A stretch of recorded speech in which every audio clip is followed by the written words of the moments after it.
നമസ്കാരം. Raf talks ഫുട്ബോളിലേക്ക് ഏവർക്കും സ്വാഗതം. ഇന്ന് യുവേഫ ചാമ്പ്യൻസ് ലീഗിൽ നടക്കുന്ന കലാശ പോരാട്ടത്തിൽ കരുത്തരായ റയൽ മാഡ്രിഡിന്റെ എതിരാളികൾ ബൊറൂസിയ ഡോർട്ട്മുണ്ടാണ്. ഇന്ന് രാത്രി ഇന്ത്യൻ സമയം 12:30 ഈ ഒരു ഫൈനൽ മത്സരം അരങ്ങേറുക.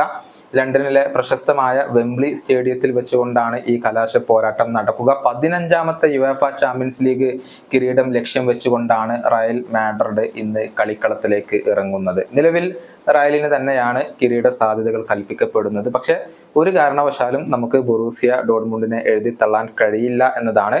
ബൊറൂസിയൻ ഇതിഹാസമായ റോമൻ ബൈഡൻ ഫെല്ലാർ ക്ലബിന് ചില ഉപദേശങ്ങളും നിർദ്ദേശങ്ങളും ഒക്കെ നൽകിയിട്ടുണ്ട്. റയലിനെ തോൽപ്പിക്കാൻ പറ്റിയ സമയം ഇതാണ് എന്നാണ് അദ്ദേഹം പറഞ്ഞിട്ടുള്ളത്. അദ്ദേഹത്തിന്റെ വാക്കുകളെ goal.com റിപ്പോർട്ട് ചെയ്തിരിക്കുന്നത് ഇങ്ങനെയാണ്: ഇതാണ് ബൊറൂസിയയുടെ മുന്നിലുള്ള ഏറ്റവും മികച്ച അവസരം. വളരെ ഫ്രീ ആയിക്കൊണ്ട്, സ്വതന്ത്രമായിക്കൊണ്ട് കളിക്കാൻ അവർക്ക് കഴിയും. റയൽ മാഡ്രിഡ് കിരീടങ്ങൾ സ്വന്തമാക്കുന്ന ഒരു മെഷീനാണ്.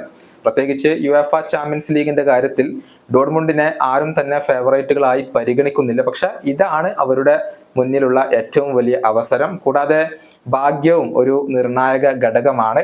ടീമിന്റെ സോളിഡ് ആയിട്ടുള്ള ഒരു എഫേർട്ട് ഇവിടെ ആവശ്യമുണ്ട്.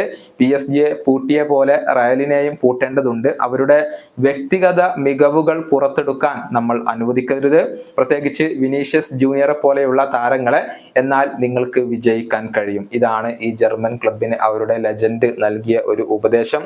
സെമി ഫൈനലിൽ കരുത്തരായ ബയേണിനെ പരാജയപ്പെടുത്തിക്കൊണ്ടാണ് റയൽ മാഡ്രിഡ് ഈ ഒരു കലാശപ്പോരിന് വരുന്നത്. അതേസമയം രണ്ട് വാദങ്ങളിലും PSG പരാജയപ്പെടുത്തിക്കൊണ്ടാണ് ബൊറൂസിയ ഇപ്പോൾ വരുന്നത്. ഈ സീസണിൽ മിന്നുന്ന ഫോമിൽ കളിക്കുന്ന റയലിനെ പരാജയപ്പെടുത്തുക എന്നത് ഈ ജർമ്മൻ ക്ലബിനെ സംബന്ധിച്ചിടത്തോളം ഒരൽപ്പം ബുദ്ധിമുട്ടുള്ള കാര്യമായിരിക്കും. ഈ വീഡിയോയുടെ അവസാനിപ്പിക്കുന്നു. കാണാം.